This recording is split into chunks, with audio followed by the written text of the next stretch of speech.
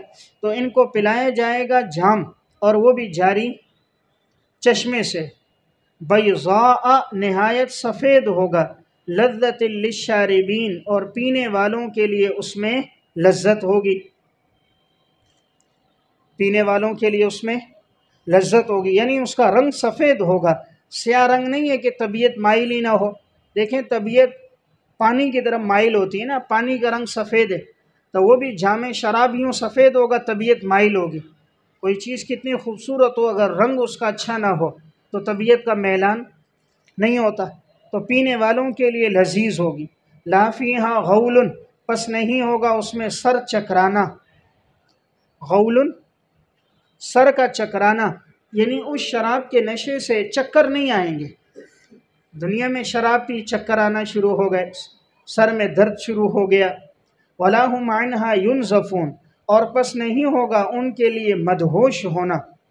مدہوش ہونا بدحواس ہونا، بدحواس بدمست، بدحواس نہیں ہوں گے آپے سے باہر ہو جائیں اور ان کو کوئی پتہ ہی نہیں ہو کہ یہ ماں ہے، یہ بہن بیٹی ہے، تمیز ختم ہو جائے، چھوٹے بڑے کا فرق، حلال و حرام کی تمیز، اتنے بدحواس ہوں، ایسا نہیں ہوگا۔ یعنی شراب کے پینے کے بعد بھی ہوش و حواس میں باقی رہیں گے۔ بات سمجھ رہے ہیں؟ ولا هم ينزفون، پس نہیں ہوں گے ان سے، حواس کو ان سے کھینچا نہیں جائے گا، وہ بدحواس نہیں ہوں گے اور مدہوش نہیں ہوں گے، یعنی شراب کے نشے میں ان کی عقل نہیں جائے گی، عقل بدستور کام کر رہی ہوگی۔ وعندهم قاصرات الطرف عین، پس ان کے پاس ہوں گی نیچے نگاہ رکھنے والی بڑی بڑی آنکھوں والی حوریں۔ قاصرات طرف کہتے ہیں نگاہ کو، قاصرات کا معنی نیچے، نیچے نگاہ رکھنے والی، نگاہیں جھکانے والی اور خوبصورت آنکھوں والی، بڑی بڑی خوبصورت آنکھوں والی حوریں ہوں گی، جن کی نگاہیں کیا ہوں گی؟ نیچے ہوں گی۔ اب اس کے دو مطلب ہیں، ایک مطلب تو یہ اللہ انہیں جو حوریں دے گا وہ نیچی نگاہ رکھنے والی حوریں ہیں، یعنی وہ نہایت پاک دامن ہیں، ان کی نظر اپنے شوہر کے علاوہ کسی اور پہ نہیں جاتی، وہ صرف اپنے شوہر کو دیکھتی ہیں، کسی اور کو نہیں دیکھتی۔ دنیا میں تو عورتیں غیر محرم کو دیکھا، کبھی ایک کو دیکھا کبھی دوسرے کو دیکھا، زیب و زینت کر کے بازاروں میں گئیں۔ جو حور ہوں گی اللہ نے رکھی ہیں، ان کی نگاہیں جھکی ہوں گی، یعنی وہ صرف اپنے شوہر کے علاوہ کسی اور کو نہیں دیکھتی ہوں گی، نہایت پاک دامن ہے۔ تو نگاہوں کا جھکنا کیا ہے؟ کمال ہے، یعنی وہ نہایت پاک دامن ہوں گی۔ اور یہ دوسرا مطلب ہے کہ ان کے ذریعے ان کے شوہروں کی نگاہیں جھک جائیں گی۔ جب اتنی خوبصورت ہوں گی تو اب شوہر کو کسی اور کو دیکھنے کی ضرورت نہیں ہوگی، کسی اور کی طرف تب دیکھے جب اپنی بیوی بدصورت ہو۔ تو جب اللہ نے خود اسے حور ایسی خوبصورت دی ہوگی کہ ان کی نگاہیں اپنی حور کے علاوہ کسی اور پر نہیں جائیں گی۔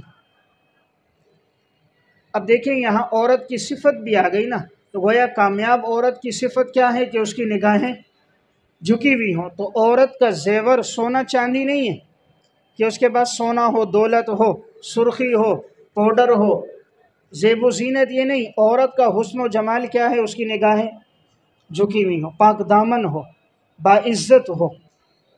کأنہن بیض مکنون، گویا کہ وہ انڈے ہیں جن کو چھپا کر رکھا گیا ہے۔ بیض انڈے، مکنون جنہیں چھپا کر رکھا گیا ہے، یعنی گویا وہ ایسے انڈے ہیں جو پوشیدہ ہیں۔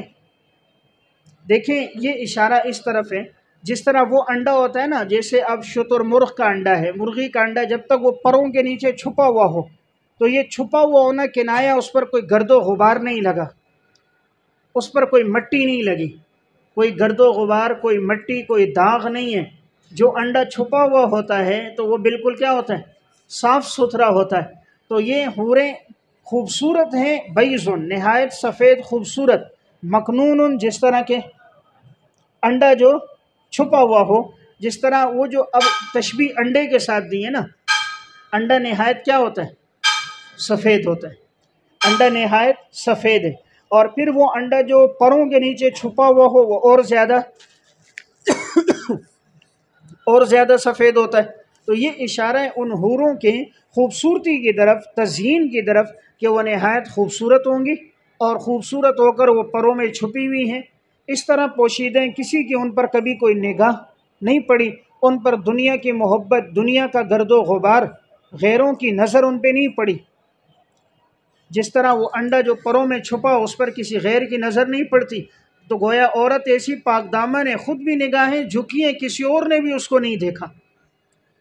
ایک تو ہوتا ہے عورت خود پاک دامن ہے، خود نظر جھکا رہی ہے، لیکن بازار میں گزر رہی ہے، لوگ اس کو دیکھ رہے ہیں، خود تو نہیں دیکھ رہی لیکن لوگ اس کو دیکھ رہے ہیں، تو کہا یہ خود بھی پاک دامن ہے، اس کی اپنی نظر بھی چھپی ہے اور لوگ بھی اس کو نہیں دیکھتے، ایسی محفوظ ہے جس طرح کہ انڈا چھپا ہوا ہوتا ہے، محفوظ ہوتا ہے، تو اس کے محفوظ ہونے میں اشارہ ہے۔ نمبر دو، خوبصورتی میں اشارہ ہے، جیسے انڈا خوبصورت ہے سفید، اس طرح۔ تیسرا، پردے میں چھپا ہوا ہے، یعنی اس پر کوئی گرد و غبار، کوئی میلان، کوئی دوسرے کی رغبت اس میں نہیں ہے۔ تو یہ نہایت کس کی طرف اشارہ ہے؟ حسن و جمال کی طرف، تو نہایت خوبصورت ہونے کی طرف اشارہ ہے۔ فَأَقْبَلَ بَعْضُهُمْ عَلَى بَعْضٍ، مکالمہ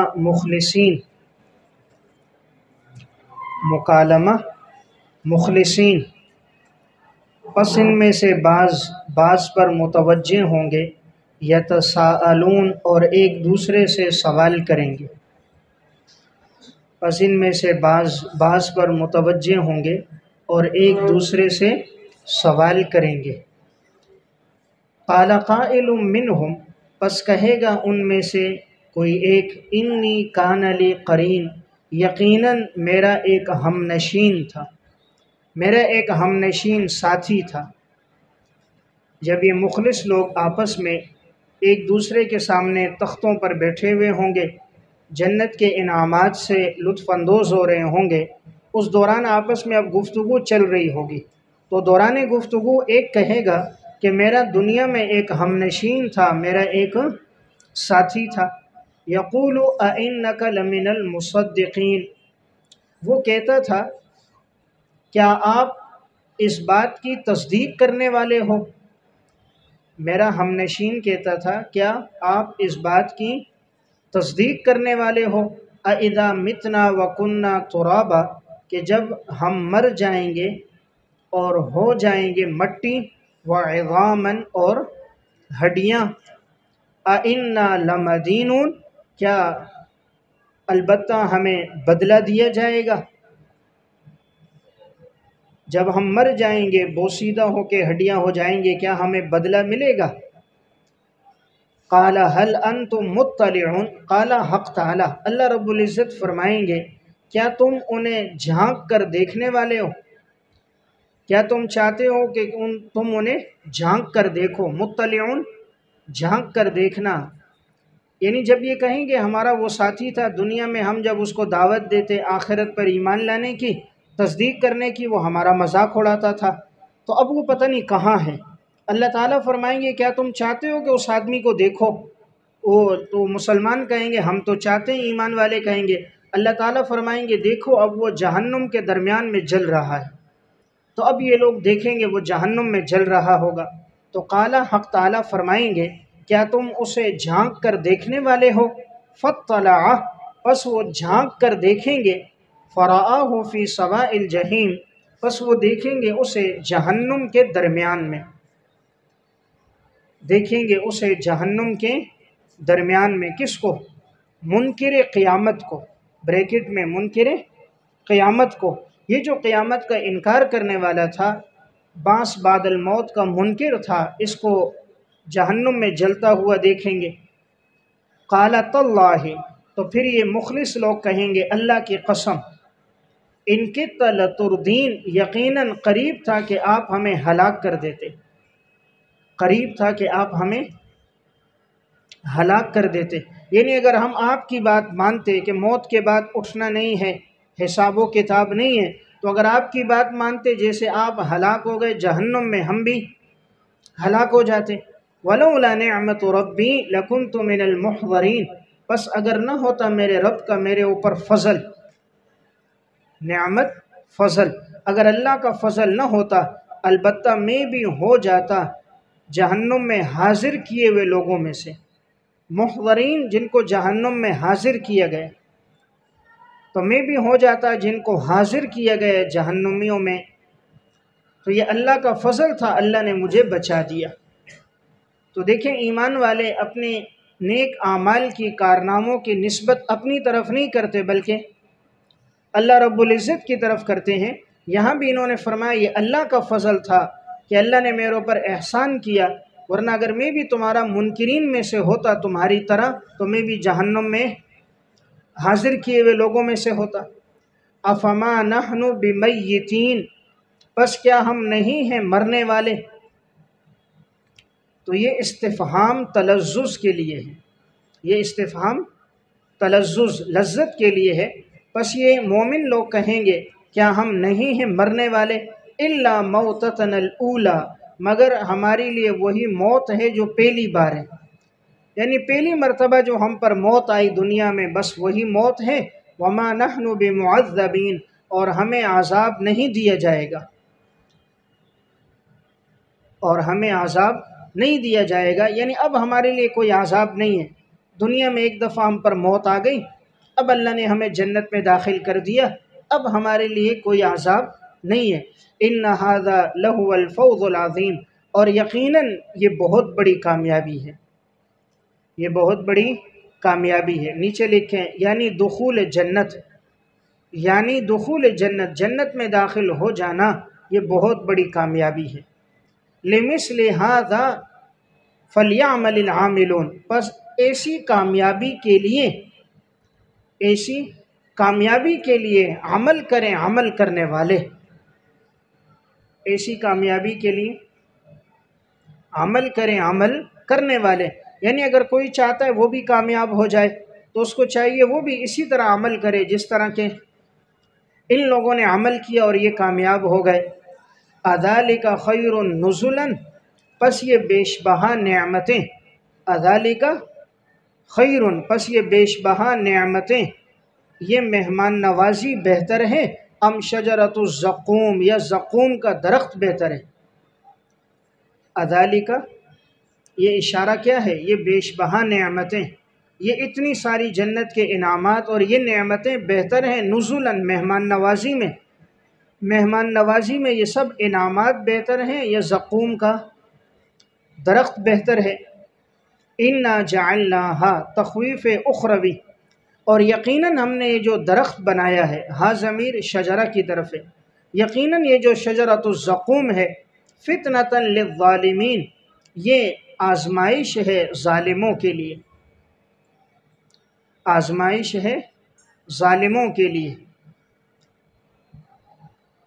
دیکھیں اللہ تعالیٰ نے فرمایا کہ یہ جو کفار ہوں گے ان کو زقوم کے درخت سے کھلایا جائے گا۔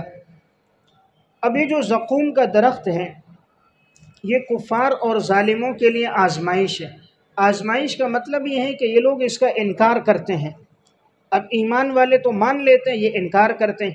اللہ تعالیٰ نے اس درخت کے بارے میں فرمایا کہ یہ بالکل جہنم میں اگتا ہے، یہ درخت جہنم میں پیدا ہوتا ہے، اس کی نشو و نما جہنم میں ہوتی ہے، اور اسی سے جہنمیوں کو غذا دی جائے گی، اور جب وہ پانی مانگیں گے تو کھولتا ہوا گرم پانی پلایا جائے گا۔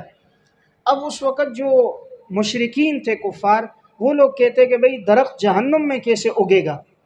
آگ تو لکڑی کو جلا دیتی ہے، تو یہ کیسا درخت ہوگا جو آگ میں پرورش پائے گا اور جلے گا نہیں؟ تو وہ کہتے تھے یہ بات ہمیں سمجھ نہیں آتی۔ تو اب دیکھو یہ درخت ان کے لیے کیا بنا؟ آزمائش کا ذریعہ بن گیا کہ ان کو سمجھ نہیں آ رہی، وہ انکار کر رہے ہیں۔ تو کبھی کہتے تھے کہ وہ درخت نہیں ہوگا، وہ تو یہ جو زقوم ہے، کہتے یہ درخت تو وہ ہے جس میں مکھن ہوتا ہے، کبھی کہتے یہ وہ درخت ہے جس میں لذیذ اور میٹھی چیزیں ہوتی ہیں، چلو یہ میٹھی چیزیں ہم وہاں کھائیں گے، ہم مکھن کھائیں گے، شیریں چیزیں کھائیں گے، تو اس کا مذاق اڑاتے۔ اور کبھی کہتے یہ درخت کیسے ہوگا، ہم اس کو مانتے ہی نہیں ہیں۔ تو اللہ تعالیٰ نے فرمایا ہم نے اس درخت کو ان کے لیے آزمائش کا ذریعہ بنا دیا کہ انہا شجرۃ، یقیناً یہ درخت ہے، تخرج فی اصل الجحیم، یہ نکلتا ہے جہنم کی گہرائی میں، جہنم کی گہرائی میں، جڑ میں، جہنم کے نیچے یہ درخت اگ رہا ہے۔ تو ان کے سوال کا جواب دے دیا کہ بھئی یہ درخت کہاں ہے؟ کہا جہنم میں اگ رہا ہے۔ اب سوال ہے کیسے اگتا ہے؟ اللہ اپنی قدرت سے اللہ نے پیدا کیا ہے۔ بہت ساری چیزیں ایسی ہوتی ہیں جن کی نشو و نما آگ میں ہوتی ہے، وہ زندہ رہتے ہیں، آگ ان پر اثر نہیں کرتی۔ جیسے بہت سی چیزیں پانی میں ہوتی ہے، نشو و نما ہوتی ہے، لیکن پانی ان پر اثر نہیں کرتا۔ اب مچھلی ہے، پانی میں رہ رہی ہے، اب اگر کسی انسان کو پانی میں ڈالو، بغیر اس کے ساتھ کوئی اس کو تیرنا نہ آتا، وہ ڈوبے گا، مر جائے گا۔ لیکن مچھلی ساری زندگی پانی میں، اس کو کوئی نقصان نہیں ہو رہا۔ اسی مچھلی کو خشکی میں لاؤ، مر جاتی ہے، اور اس انسان کو خشکی سے تری میں لے جاؤ، یہ مر جاتا ہے۔ تو اللہ نے بعض چیزوں کو بعض میں رکھا ہے، وہی نشو و نما ہو رہی ہے۔ اللہ نے اس درخت کو پیدا اسی طرح کیا ہے جیسے عام درخت پانی سے پھلتے ہیں، پھولتے ہیں، بڑھتے ہیں، یہ درخت آگ سے پھلتا پھولتا اور بڑھتا ہے۔ تو انہوں نے جب اعتراض کیا، اللہ نے کہا اللہ اس درخت کو جہنم میں اگا رہا ہے۔ طلعها كأنه رؤوس الشیاطین، اس کا سر اس طرح ہوگا جس طرح کے شیاطین کے سر ہوتے ہیں۔ بات سمجھ رہے ہیں؟ اس کا سر اس طرح ہے جس طرح کے شیاطین کے، رؤوس کا معنی سر، جس طرح کے شیاطین کے سر ہوتے ہیں۔ اب یہاں بعض نے شیاطین کو سانپ کے معنی میں لیا ہے کہ اس طرح ہوں گے جس طرح کے سانپوں کے سر ہوتے ہیں۔ جس طرح سانپ کا اوپر سے سر ہوتا ہے نا، دور سے نظر آ رہا ہوتا ہے تو بڑا خوفناک بھی ہوتا ہے، تکلیف دہ بھی ہوتا ہے، تو یہ درخت اس طرح نظر آ رہا ہوگا جس طرح سانپوں کے کیا ہوتے ہیں؟ سر ہوتے ہیں۔ اور اب یہ ہے کہ یہ شیطان کے ساتھ جو یہ تشبیہ دی گئی ہے، یہ اس کے مزید خوفزدہ کرنے میں، تکلیف پہنچانے میں، ڈراؤنی ہونے میں اس کو بیان کیا ہے کہ وہ اس طرح ہے جس طرح کہ شیطان کا کیا ہو؟ سر ہو۔ جیسے بچوں کو ڈراتے ہیں، کہتے ہیں چڑیل آ گئی، بھائی فلاں چیل آ گئی اور فلاں جن آ گیا، حالانکہ وہ نظر نہیں آ رہا، خوف زدہ کرنے کے لیے ہوتا ہے، تخیلاتی چیزیں ہوتی ہیں۔ تو یہاں بھی یہ تخیلات ہے کہ ان کے سر یوں ہوں گے جس طرح کے شیاطین کے سر ہوتے ہیں۔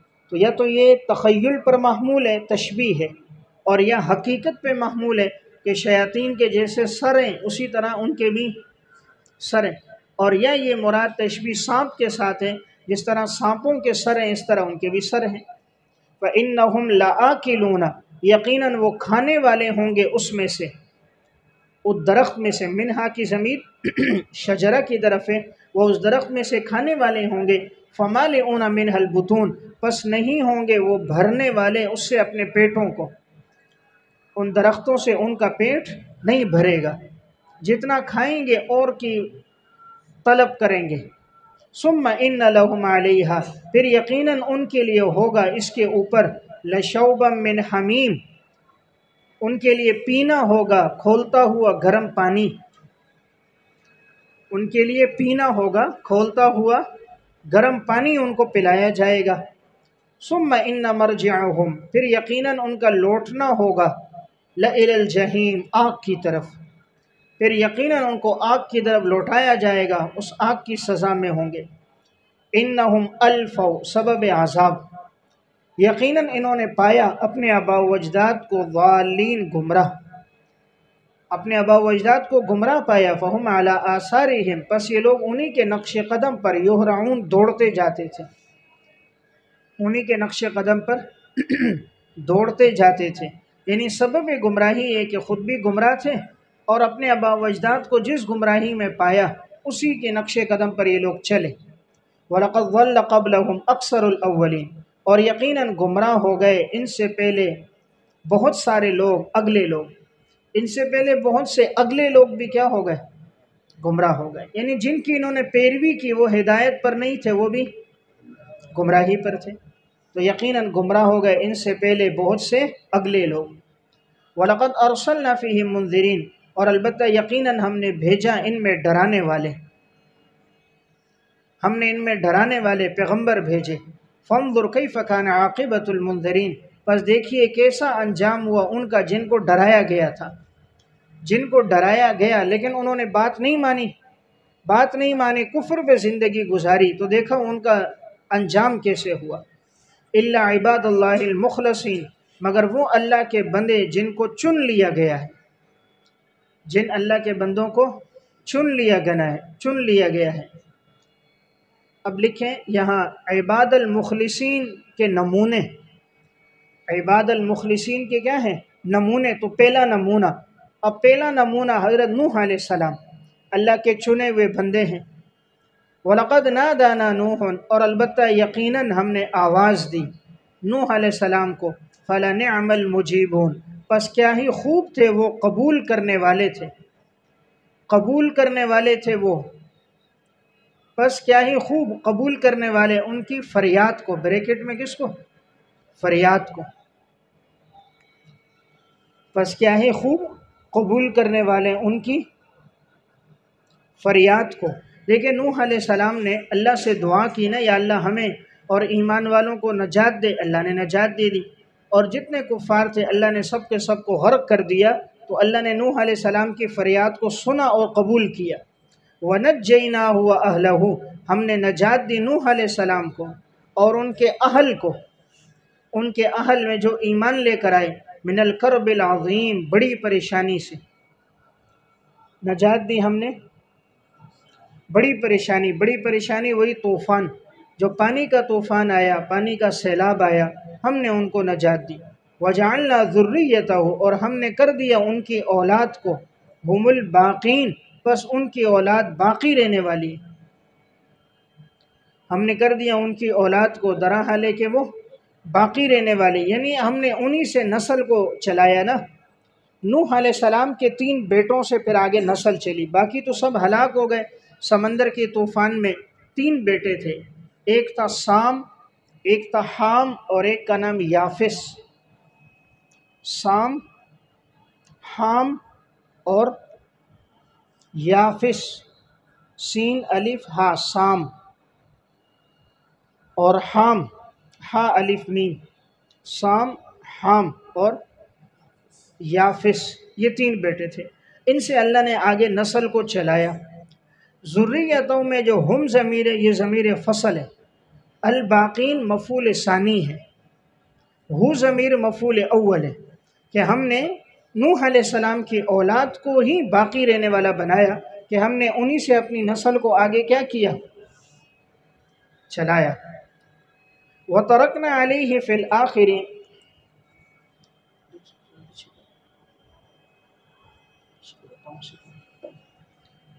وَتَرَكْنَا عَلَيْهِ، اور ہم نے باقی رکھا، اور ہم نے چھوڑ دیا ان میں، فی الآخرین، پیچھے آنے والوں کو، اور ہم نے چھوڑ دیا ان میں پیچھے آنے والوں کو۔ نیچے لکھیں گے وَتَرَكْنَا مراد ہے ابقینا، اس کا معنی ہے ابقینا علیہ ثناء حسنا، ابقینا علیہ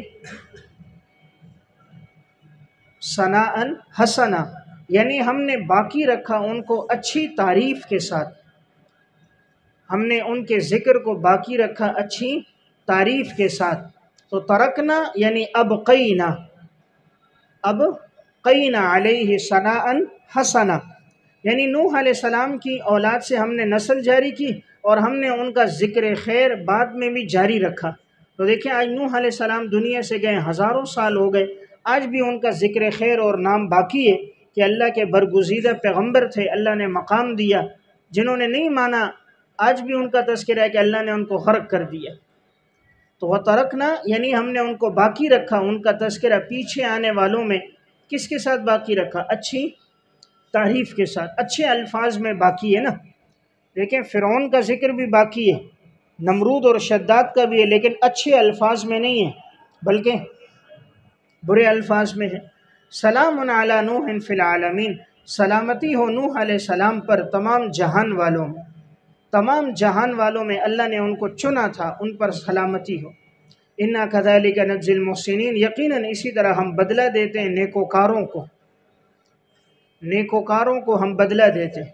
انہو یقیناً نوح علیہ السلام، من عبادنا المؤمنین، ہمارے ایمان والے بندوں میں سے تھے، ہمارے جو ایمان والے بندے ہیں نوح علیہ السلام یقیناً انہی میں سے تھے۔ ثم اغرقنا الآخرین، پھر ہم نے غرق کر دیا دوسروں کو۔ ہم نے غرق کر دیا، دوسروں کو جو نہیں مانے ہم نے ان کو ڈبو دیا۔ وَإِنَّ مِن شِيعَتِهِ، دوسرا واقعہ دیکھیں، پہلے عباد اللہ المخلصین کا پہلا واقعہ تھا نوح علیہ السلام، اب یہاں سے دوسرا واقعہ حضرت ابراہیم علیہ السلام کا۔ وَإِنَّ مِن شِيعَتِهِ، اور یقیناً نوح علیہ السلام کے طریقے والوں میں سے تھے حضرت ابراہیم بھی۔ شیعہ اصل میں کہتے ہیں گروہ کو نا، تو لغوی معنی تو ہے یقیناً نوح علیہ السلام کے گروہ میں ابراہیم علیہ السلام بھی تھے۔ نوح علیہ السلام کے گروہ میں اور جماعت میں کون تھے؟ ابراہیم علیہ السلام۔ مراد یہاں نوح علیہ السلام کے طریقے والوں میں سے، طریقے والوں میں جو نوح علیہ السلام کا طریقہ تھا، جو مشن تھا، وہی مشن اور طریقہ ابراہیم علیہ السلام کا بھی۔ جیسے نوح علیہ السلام توحید پر تھے، شرک سے بچنے والے تھے اور دین کی دعوت دینے والے تھے، جو انبیاء علیہ السلام کا طریقہ ہے وہی طریقہ ابراہیم علیہ السلام کا بھی تھا۔ تو یہ بھی انہی گروہ میں سے، یعنی انبیاء کے گروہ میں سے۔ نوح علیہ السلام بھی نبی ہیں، ابراہیم علیہ السلام بھی اسی گروہ میں سے ہیں۔ نوح علیہ السلام ابراہیم علیہ السلام کے درمیان میں 4640 سال کا عرصہ ہے، 4640 سال کا عرصہ ہے، اور اس درمیان ان میں دو بڑے برگزیدہ پیغمبر بھی گزرے ہیں، حضرت ہود علیہ السلام اور حضرت صالح علیہ السلام۔ اذ جاء ربہ، جب آئے ابراہیم علیہ السلام اپنے رب کے پاس آئے، بقلب سلیم، ایسے دل کے ساتھ جو سلامتی والا ہے، سلامتی والے دل کے ساتھ آئے۔ سلیم کے نیچے شرک سے، ابراہیم علیہ السلام کا دل ایسا صاف ستھرا تھا جو شرک سے بالکل صحیح سالم اور پاک تھا۔ اذ قال لأبیہ وقومہ، جب کہا ابراہیم علیہ السلام نے اپنے والد اور قوم سے، ماذا تعبدون، تم لوگ کس کی عبادت کرتے ہو؟ ائفکن، کیا تم عبادت کرتے ہو جھوٹے گھڑے ہوئے، آلہتن، معبودوں کی؟ افکن کا معنی کیا ہے؟ گھڑے ہوئے، آلہہ معبود، جھوٹے گھڑے ہوئے، ایسے جھوٹے جن کو تم نے گھڑ لیا ہے، ایسے جھوٹے گھڑے ہوئے معبودوں کی تم عبادت کرتے ہو، اللہ کے علاوہ، تریدون، تم انہیں چاہتے ہو، اللہ کے علاوہ معبودوں کو تم چاہتے ہو۔ یہ جو افکن ہے یہ تریدون کے لیے مفعول ہے، تریدون کے لیے مفعول ہے کہ تم چاہتے ہو ایسوں کو جو گھڑے ہوئے ہیں، اور آلہہ یہ افکن سے بدل ہے، آلہہ افکن سے بدل ہے، تو اب معنی ہوگا تم چاہتے ہو ایسے گھڑے ہوئے جھوٹے معبودوں کو چاہتے ہو اللہ کے علاوہ۔ فما ظنکم برب العالمین، پس کیا گمان ہے تمہارا جو تمام جہانوں کا رب ہے۔ فنظر نظرۃ فی النجوم، پس ابراہیم علیہ السلام نے دیکھا ایک نظر ستاروں میں، ابراہیم علیہ السلام نے ایک نظر دیکھا ستاروں میں۔ ایک نظر ستاروں میں دیکھا، اس کا مطلب یہ ہے، اب ان لوگوں نے ابراہیم علیہ السلام کو دعوت دی نا، ہمارے ساتھ میلے میں چلو۔ ان کا ایک میلہ ہوتا تھا جس میں یہ سارے لوگ جمع ہوتے ہیں، جیسے خوشی کا دن ہوتا ہے، ہمارا عید کا دن ہوتا ہے، تو ان کی قوم کا ایک خوشی کا اور میلے کا دن تھا۔ ابراہیم علیہ السلام سے کہا ہمارے ساتھ آؤ۔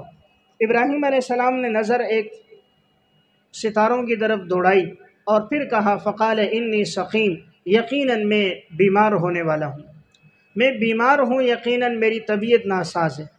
تو ابراہیم علیہ السلام نہیں گئے۔ اب ابراہیم علیہ السلام نے ستاروں کو کیوں دیکھا؟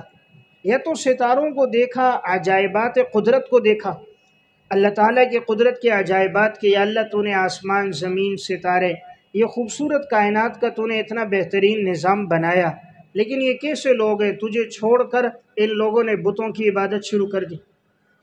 عجائبات قدرت کو دیکھ کر اللہ کی توحید پر استدلال کر رہے تھے، اور ان لوگوں کی کم عقلی، کم فہمی پر افسوس کر رہے تھے کہ انہوں نے اتنے بڑے خالق کو چھوڑ کر اپنے ہاتھوں سے بنائے ہوئے مٹی کے بتوں کو سجدہ کر رہے ہیں۔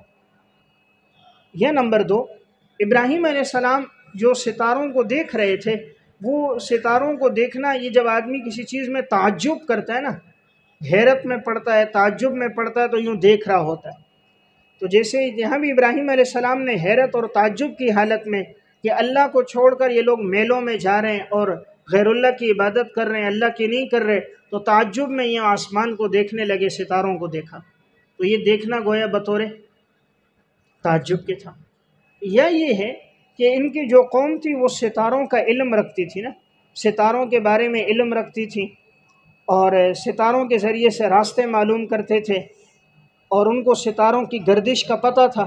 ابراہیم علیہ السلام کو بھی ان کا علم تھا، تو ابراہیم علیہ السلام نے یوں نظر دوڑائی اور پھر کہا یقیناً میں بیمار ہوں، تو وہ سمجھ گئے واقعی ان کا جو ستارہ ہے وہ ستارہ کہیں گردش میں ہے، بیماری میں ہے، تو یہ بیمار ہونے والے ہیں، اسی لیے نہیں جا رہے۔ تو انہوں نے کہا ٹھیک ہے۔ تو ابراہیم علیہ السلام ان کو تسلی دینے کے لیے آسمان کی طرف نظر دوڑائی، اور ستاروں کو دیکھ کر کے یہ لوگ بھی ستاروں کا، نجوم کا علم رکھتے ہیں، اور اب میں اگر کہوں کہ میں بیمار ہوں، یہ لوگ میرے پر زبردستی کریں گے۔ تو آپ نے ستارے کو دیکھ کر پھر یہ جب بات کہی تو سمجھ گئے واقعی ان کا جو ستارہ ہے وہ گردش میں ہے اور ان کے لیے کوئی بیماری کی بات ہے، اس لیے جب وہ عذر پیش کیا تو انہوں نے اس کو قبول کر دیا۔ فقال انی سقیم، ابراہیم علیہ السلام نے فرمایا یقیناً میں بیمار ہوں۔ اب یہاں ایک سوال یہ ہے کہ ابراہیم علیہ السلام تو اس وقت بیمار نہیں تھے، تو انہوں نے جو فرمایا میں بیمار ہوں، کہیں یہ جھوٹ میں تو نہیں آتا؟ جواب یہ کہ یہ توریہ تھا۔ توریہ اس کو کہتے ہیں کہ متکلم ایک معنی مراد لیتا ہے اور مخاطب اس سے دوسرا معنی سمجھتا ہے۔ اب ابراہیم علیہ السلام کی مراد یہ تھی کہ بھئی ابراہیم علیہ السلام کو تکلیف یہ تھی اتنی ساری قوم بتوں کی عبادت کر رہی ہے، خدا کی عبادت کو انہوں نے چھوڑ دیا، تو آپ کو اس سے بڑی تکلیف ہوئی، تو آپ نے کہا مجھے اس سے بڑا صدمہ ہے، میں بیمار ہوں۔ تو آپ کو یہ روحانی بیماری تھی، روحانی طور پر تکلیف تھی، اور وہ سمجھے کہ ابراہیم علیہ السلام اس لیے نہیں جا رہے کہ وہ جسمانی طور پر بیمار ہے۔ یہ نمبر دو، یہ سقیم کا جو لفظ ہے یہ صفت مشبہہ مستقبل کے معنی میں استعمال ہوتا ہے، تو یقیناً میں بیمار ہونے والا ہوں، یقیناً میں بیمار ہونے والا ہوں، اور ہر آدمی موت سے پہلے کسی نہ کسی بیماری میں مبتلا ہوتا ہے، مرض الموت میں ہر آدمی موت سے پہلے بیمار ہونے والا ہے، تو مستقبل کی طرف اشارہ ہے کہ میں بیمار ہونے والا ہوں، اور وہ سمجھے کہ فی الحال بیمار ہے، اور ابراہیم علیہ السلام کی مراد تھی مستقبل میں بیمار ہوں۔ یہ نمبر تین، دیکھیں یہاں لفظ مریض نہیں کہا، کیا کہا؟ سقیم کا۔ سقیم کا اردو میں ترجمہ ہوتا ہے طبیعت ناساز ہے، طبیعت ناساز ہے، اور طبیعت ناساز اس کو بھی کہتے ہیں جب آدمی پریشان ہو، تکلیف میں ہو، کسی غم میں ہو، ٹینشن میں ہو، کہتے ہیں جی چلتے ہیں چائے پیتے ہیں، یار طبیعت ناساز ہے، حالانکہ کوئی بڑا صدمہ نہیں، لیکن ذرا سا بھی ہو تو کہتے ہیں میری طبیعت ناساز ہے۔ تو ابراہیم علیہ السلام کی طبیعت ناساز تھی، اس اعتبار سے انہوں نے کہا۔ یا آپ کو سب سے بڑی تکلیف دیکھیں، آج کل ڈپریشن ایک بیماری ہے نا، ڈپریشن بیماری ہے، اور اسی طرح ٹینشن بیماری ہے، اور اسی طرح آج کے دور میں بلڈ پریشر کیا ہے؟ بیماری ہے، بڑی بیماری ہے۔ بلڈ پریشر غصے کا، جب انسان کو غصہ آ جاتا ہے بلڈ پریشر ہائی ہو جاتا ہے۔ تو اب ابراہیم علیہ السلام نہایت اس بات پر آپ کو غصہ تھا کہ اتنی ساری قوم سب غیر اللہ کے سجدے کر رہی، سب نے ہاتھوں سے بت بنائے اور میلوں میں جمع ہو کر عبادت کر رہے ہیں، تو ابراہیم علیہ السلام کا اس بات پر بلڈ پریشر کیا تھا؟ ہائی تھا، غصہ تھا۔ آج بھی کوئی آدمی اگر کسی کو شرک میں دیکھے، بدعت میں دیکھے، خلاف شریعت کام میں دیکھے تو اسے غصہ آ جاتا ہے، تو کہتے ہیں یہ غصہ آ گیا، اس یہ طبیعت ٹھیک نہیں ہے، تو یہ طبیعت ناساز ہے۔ تو ابراہیم علیہ السلام تو موحد اعظم تھے، سب سے بڑے موحد ہیں، ان کے سامنے کوئی شرک کرے تو کیسے طبیعت ٹھیک ناساز نہ ہو؟ تو اس اعتبار سے کہ یقیناً میں بیمار ہوں یا بیمار ہونے والا ہوں، یا میری طبیعت ناساز ہے، یا یہ کہ ابراہیم علیہ السلام کو روحانی بیماری تھی، اور یا یہ ہے کہ ابراہیم علیہ السلام موت سے پہلے بیمار ہونے والے تھے، اور یا آپ کو اس بارے میں غصہ تھا، بلڈ پریشر تھا کہ بھئی دیکھو اتنی ساری قوم غیر اللہ کو سجدہ کر رہی ہے۔ فَتَوَلَّوْا عَنْهُ مُدْبِرِينَ، ابراہیم علیہ السلام پھر گئے ان سے پیٹھ پھیرتے ہوئے، پیٹھ پھیرتے ہوئے واپس پھر گئے، واپس لوٹ آئے۔ فَتَوَلَّوْا، واپس پھرے، واپس لوٹ آئے، ان سے پیٹھ پھیرتے ہوئے ان کے ساتھ میلے میں نہیں گئے، ابراہیم علیہ السلام آ گئے۔ فراغ الی آلہتہم، پس ابراہیم علیہ السلام جا گھسے، فراغ کہتے ہیں گھس جانا، داخل ہو جانا، بعض ترجمہ کرتے ہیں متوجہ ہونا۔ تو ابراہیم علیہ السلام جا گھسے یا متوجہ ہو گئے، ان کے معبودوں کے پاس گئے، جو ان کا عبادت خانہ تھا نا، جہاں سارے بت تھے، وہاں ابراہیم علیہ السلام گئے اور کہا فقال الا تأکلون، پس تم لوگ کیوں نہیں کھاتے ہو؟ بتوں کے سامنے کھانا رکھا، کہا بھئی تم لوگ کیوں نہیں کھاتے ہو، کھانا کھاؤ، پانی پیو۔ تو یہ استہزاء کے طور پر تھا، یہ بطور استہزاء کے تھا، کھاتے کیوں نہیں ہو؟ ما لکم لا تنطقون، کیا ہوا تمہیں، تم لوگ بولتے کیوں نہیں ہو، بولو۔ فراغ علیہم ضربا بالیمین، پس ابراہیم علیہ السلام متوجہ ہوئے ان کی طرف اور مارا ان کو اپنے دائیں ہاتھوں سے، ضربن مارا، ضربن بمانے ضاربن، ضربن بمانے ضاربن، ابراہیم علیہ السلام مارنے والے تھے، دائیں ہاتھ سے وہ کلہاڑا لیا اور سب کو دائیں ہاتھ سے سب کے سر قلم کر دی، سب کو نیچے گرا دیا، کسی کا ہاتھ توڑ دیا، کسی کا پاؤں ٹوٹا ہے، کسی کا سر کٹا ہے، اور کلہاڑا پھر ڈال دیا بڑے کی گردن میں۔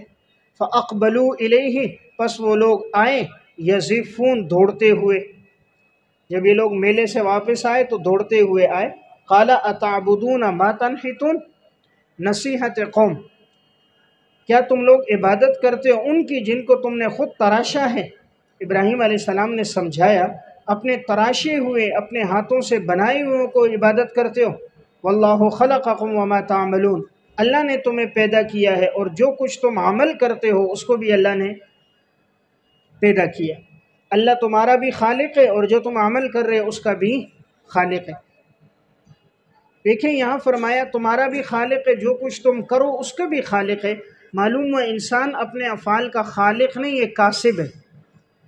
معتزلہ اور قدریہ ایک فرقہ گزرا ہے، وہ کہتے تھے انسان اپنے افعال کا خالق ہے، تو یہاں آیت میں رد ہے، افعال کا خالق کون ہے؟ اللہ۔ انسان کاسب ہے، کرنے والا ہے، انسان کرنے والا ہے، اپنے افعال کو پیدا کرنے والا نہیں۔ تو اللہ نے تمہیں بھی پیدا کیا، وما تعملون، اور جو کچھ تم عمل کرتے ہو اس کو بھی اللہ نے پیدا کیا۔ قالوا بنوا له بنیانا، تجویز مشرکین، مشرکین نے تجویز آپس میں مشورہ کیا اور کہنے لگے بناؤ ان کے لیے بنیانن، ایک آتش خانہ تعمیر کرو، بناؤ ان کے لیے آتش خانہ۔ بنیان اصل میں کہتے ہیں تعمیر کرنے کو، مراد آتش خانہ آگ کا گھر، یعنی ایسی جگہ بناؤ جس میں خوب آگ لگاؤ، آگ بڑکاؤ، تو بنا دو ان کے لیے ایک آتش خانہ تعمیر کرو۔ فَأَلْقُوهُ فِي الْجَحِيمِ، اور ڈال دو ابراہیم کو دہکتی ہوئی آگ میں۔ فَأَلْقُوهُ، پس کیا کرو؟ دہکتی ہوئی آگ میں آتش خانہ تعمیر کرو، جیسے سورہ انبیاء میں بھڑکتی ہوئی آگ تیار کر دی اور پھر ابراہیم علیہ السلام کو آگ میں ڈالا۔ فَأَرَادُوا بِهِ كَيْدًا، پس ان لوگوں نے سازش کی اور ان لوگوں نے ایک چال چلی۔ ارادو، ارادہ کیا، کیدن، چال چلنے کا، ان لوگوں نے ایک چال چلنے کا، ایک سازش کا ارادہ کیا کہ ہم ابراہیم علیہ السلام کو جلا دیں گے۔ فَجَعَلْنَاهُمُ الْأَسْفَلِينَ، پس ہم نے کر دیا ان کی سازش کو سب سے نیچے، ہم نے کر دیا ان کی سازش کو سب سے نیچے، سب سے نیچے یعنی ہم نے ان کی سازش ناکام کر دی، ناکام کر دی، فیل کر دیا اس کو، کہ ابراہیم علیہ السلام کے لیے ہم نے آگ کو ٹھنڈا کر دیا۔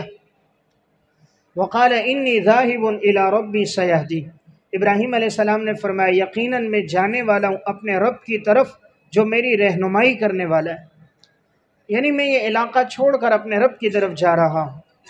الی ربی، نیچے ملک شام، ملک شام کی طرف ابراہیم علیہ السلام گئے کہ ان لوگوں کو بڑی دعوت دی لیکن یہ لوگ ایمان نہ لائے، تو ابراہیم علیہ السلام اپنے بھانجے حضرت لوط علیہ السلام کو لیا اور ملک شام کی طرف ہجرت کر کے گئے۔ رب ہب لی من الصالحین، دعا، ابراہیم علیہ السلام نے دعا کی اے میرے رب تو مجھے عطا کر اپنی طرف سے صالحین میں سے، یعنی نیکوکاروں میں سے مجھے نیک اولاد عطا کر۔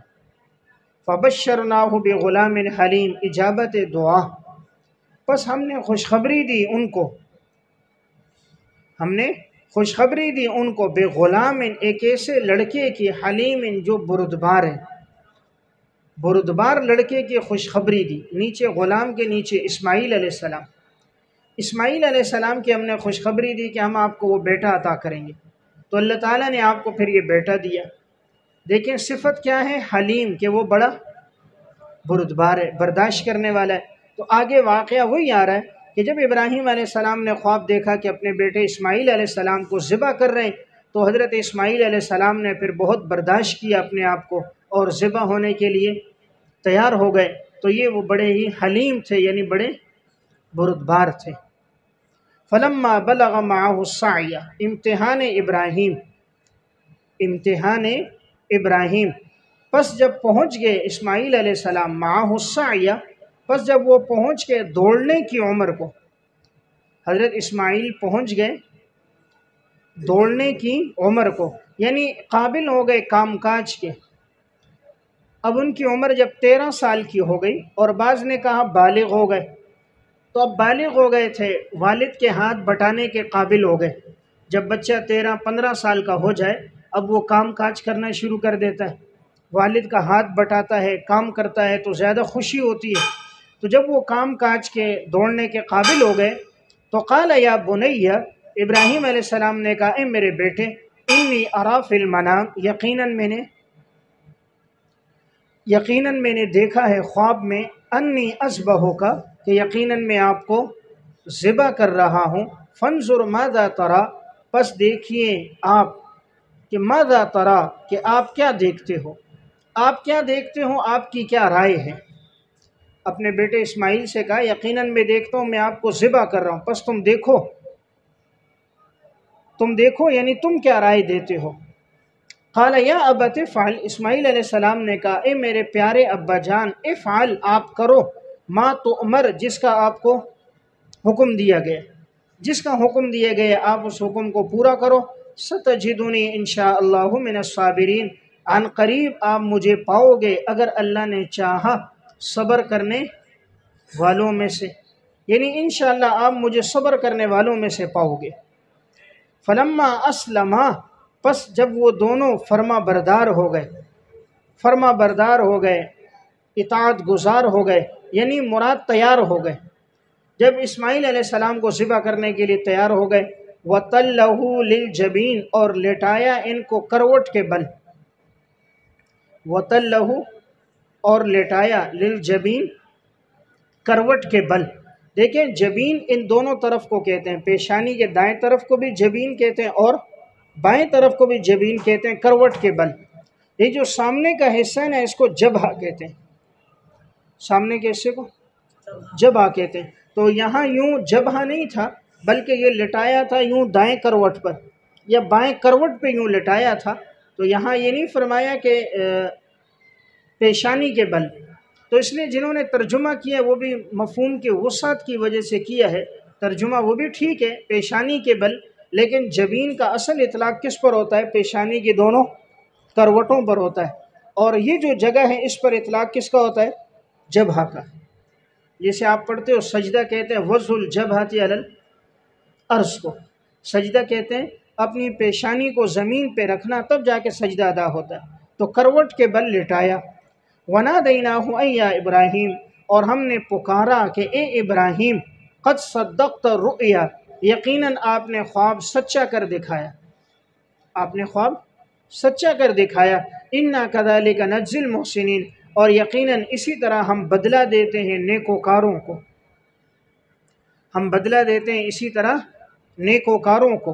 إِنَّ هَذَا لَهُوَ الْبَلَاءُ الْمُبِينُ، اور یقیناً اس میں آزمائش تھی بڑی واضح، یقیناً اس میں بڑی آزمائش تھی، واضح آزمائش تھی۔ وَفَدَيْنَاهُ بِذِبْحٍ عَظِيمٍ، اور ہم نے فدیے میں دے دیا ایک عظیم القدر جانور، ایک عظیم القدر، ایک بڑا جانور، ایک عظیم القدر جانور ہم نے فدیے میں دے دیا ذبح کے لیے، یعنی ہم نے ذبح کے لیے ایک عظیم اور ایک بڑا جانور دے دیا۔ تو جنت سے ایک دمبا اور مینڈا آیا اور ابراہیم علیہ السلام نے اس کو ذبح کر دیا۔ وَتَرَكْنَا عَلَيْهِ فِي الْآخِرِينَ، اور ہم نے چھوڑا ہے ان پر یہ پچھلے لوگوں میں، ہم نے ان کا تذکرہ پچھلے لوگوں میں بھی چھوڑا، باقی رکھا۔ ماقبل میں نے کہا نا کہ اس کا مطلب کیا ہے، ابقینا علیہ ثناء حسنا، ابقینا علیہ ثناء حسنا، کہ ہم نے ان کے تذکرے کو اچھے الفاظ میں باقی رکھا، کہ ابراہیم علیہ السلام دنیا سے چلے گئے لیکن آج بھی ان کا تذکرہ باقی اچھے الفاظ میں، آج بھی ان کو یاد کیا جاتا ہے۔ سلام علی ابراہیم، سلامتی ہو ابراہیم علیہ السلام پر۔ اسی طرح ہم بدلہ دیتے ہیں نیکوکاروں کو۔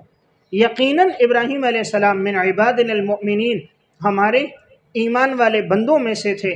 وبشرناہ، اور ہم نے ابراہیم علیہ السلام کو خوشخبری دی اسحاق علیہ السلام کی، نبی من الصالحین، اور وہ پیغمبر تھے، نیکوکاروں میں سے تھے۔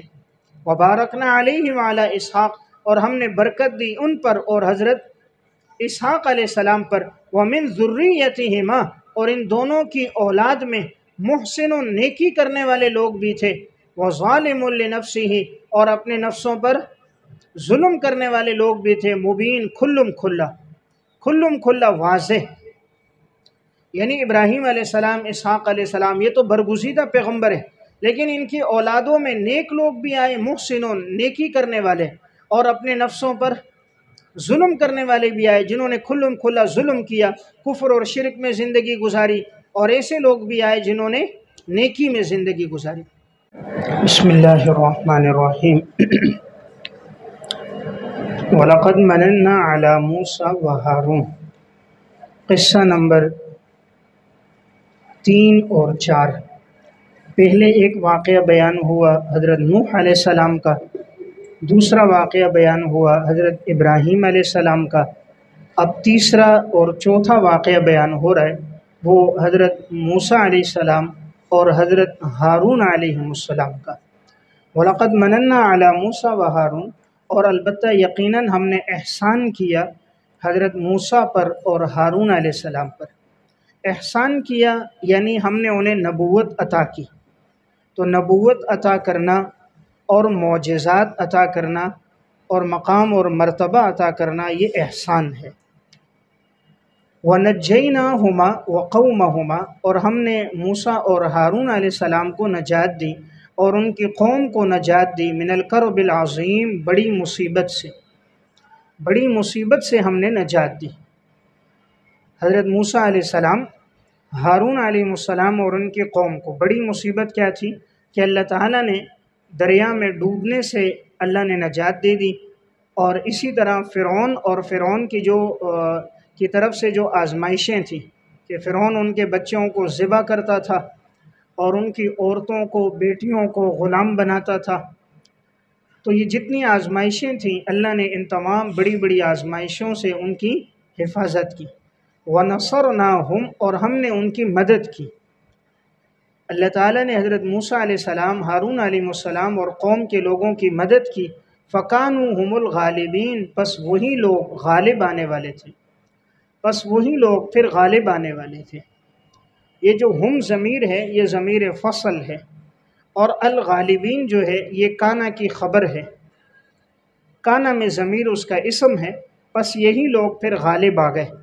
اللہ نے کیسے مدد کی کہ فرعون کو اور اس کے حواریین کو غرق کر دیا، اور اللہ تعالیٰ نے موسیٰ علیہ السلام اور بنی اسرائیل کو نجات دے دی، اور اللہ نے ان کو غالب کر دیا۔ وَآتَيْنَاهُمَ الْكِتَابَ الْمُسْتَبِينَ، اور ہم نے ان دونوں کو عطا کی واضح کتاب، المستبین، واضح، یعنی حضرت موسیٰ علیہ السلام اور حضرت ہارون علیہ السلام کو کتاب یعنی تورات عطا کی، کہ جس کے احکامات بالکل واضح تھے، واضح اور روشن احکامات والی کتاب دی۔ وَهَدَيْنَاهُمَ الصِّرَاطَ الْمُسْتَقِيمَ، اور ہم نے رہنمائی کی ان کی سیدھے راستے کی طرف، سیدھے راستے کی طرف ہم نے رہنمائی کی، اور یا ہم نے قائم رکھا انہیں سیدھے راستے پر۔ اب سیدھے راستے پر قائم رکھا، رہنمائی کی، نبوت عطا کی۔ تو جب اللہ تعالیٰ نبوت عطا کر دیتا ہے تو نبی سب سے زیادہ سیدھے راستے پر ہوتا ہے، کیونکہ نبی سے گناہ سرزد نہیں ہوتا، نبی 100% صراط مستقیم پر ہوتا ہے۔ تو ہم نے ان کو نبوت عطا کی، تو ہم نے ان کو سیدھے راستے پر رکھا، اور ہم نے ان کو استقامت بھی دی کہ قائم رکھا، ہم نے ان کو استقامت دی کہ ہم نے ان کو قائم رکھا سیدھے راستے پر۔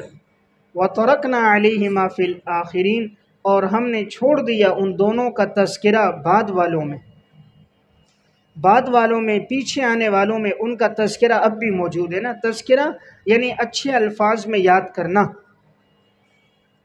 کہ آج بھی لوگ ان کو اچھے الفاظ میں یاد کرتے ہیں، اور جب بھی تذکرہ کرتے ہیں تو بڑے ادب کے ساتھ، کہ حضرت موسیٰ علیہ السلام، حضرت ہارون علیہ السلام، تو اللہ نے حمد و ثنا کے ساتھ ان کے تذکرے کو آنے والوں میں باقی رکھا۔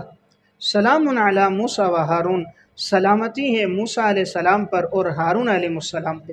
آج تک ان پر سلامتی ہے، جب ان کا نام لیا جاتا ہے تب بھی موسیٰ علیہ السلام، کہ ان پر کیا ہو؟ سلامتی ہو۔ ہارون علیہ السلام، ان پر سلامتی ہو، تو اللہ نے سلامتی کو باقی رکھا۔ اِنَّا كَذَلِكَ نَجْزِي الْمُحْسِنِينَ، اسی طرح ہم بدلہ دیتے ہیں نیکوکاروں کو۔ اِنَّهُمَا، یقیناً یہ دونوں، من عبادنا المؤمنین، ہمارے ایمان والے بندوں میں سے تھے۔ کون؟ حضرت موسیٰ اور حضرت ہارون علیہ السلام، یقیناً یہ دونوں ہمارے ایمان والے بندوں میں سے تھے۔ وَإِنَّ إِلْيَاسَ، قصہ نمبر 5، حضرت الیاس علیہ السلام جو تھے حضرت ہارون علیہ السلام کی نسل میں سے تھے، اور ان کے بعد آنے والے پیغمبر ہیں حضرت ہارون علیہ السلام کے بعد، تو یقیناً الیاس علیہ السلام وہ بھی البتہ رسولوں میں سے تھے۔ اذ قال لقومہ، جب انہوں نے اپنی قوم سے کہا، الا تتقون، پس تم لوگ کیوں نہیں ڈرتے ہو، کیوں نہیں ڈرتے ہو اللہ سے، اور یا کیوں نہیں بچتے ہو شرک سے، کیوں نہیں بچتے ہو شرک سے، تم لوگ شرک سے کیوں نہیں بچتے؟ اتدعون بعلا، کیا تم پکارتے ہو بعل نامی بت کو؟ بعل بت کا نام ہے، کیا تم بعل نامی بت کو پکارتے ہو؟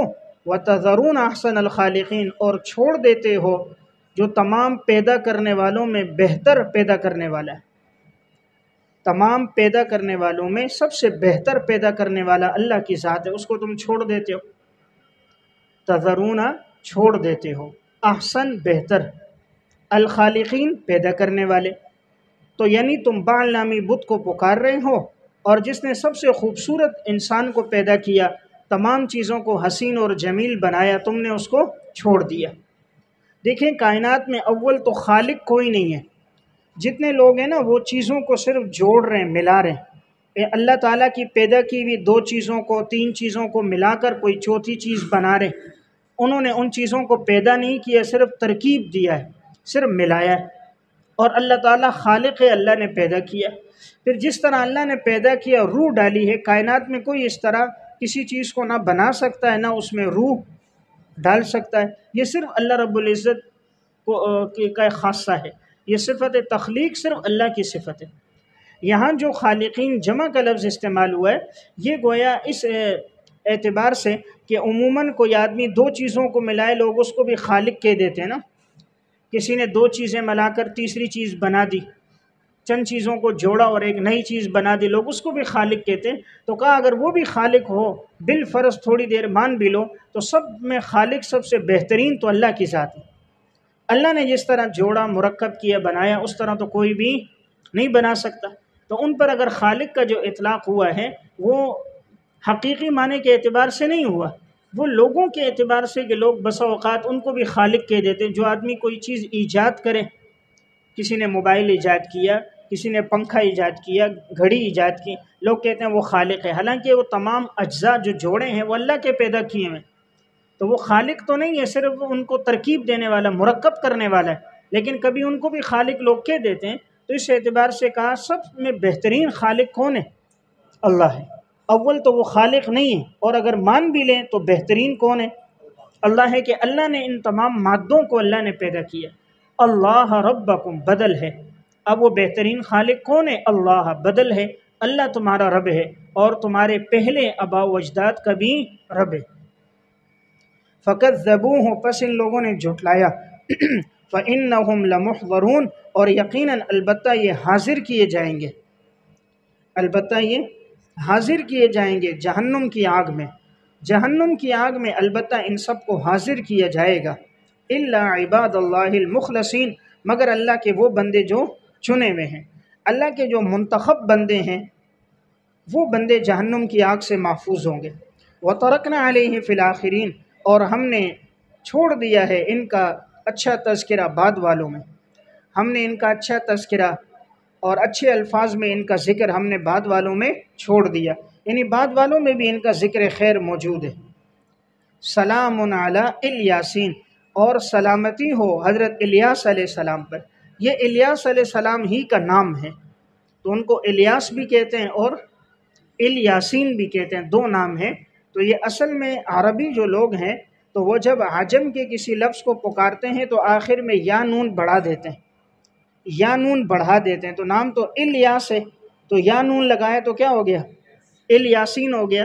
تو عرب کے لوگ جب عجم کے کسی نام کو پکارتے ہیں تو عموماً بسا اوقات آخر میں یا نون بڑھا دیتے ہیں، جیسے سینہ ہے تو اس کو سینین کہہ دیتے ہیں، تو یہاں بھی الیاس تھا تو آخر میں یا نون بڑھا کر الیاسین، تو یہ ایک ہی پیغمبر کا نام ہے، الیاس بھی اور الیاسین بھی۔ انا کذالک نجزی المحسنین، اسی طرح ہم بدلہ دیتے ہیں نیکوکاروں کو۔ انہ من عبادنا المؤمنین، یقیناً وہ ہمارے ایمان والے بندوں میں سے تھے۔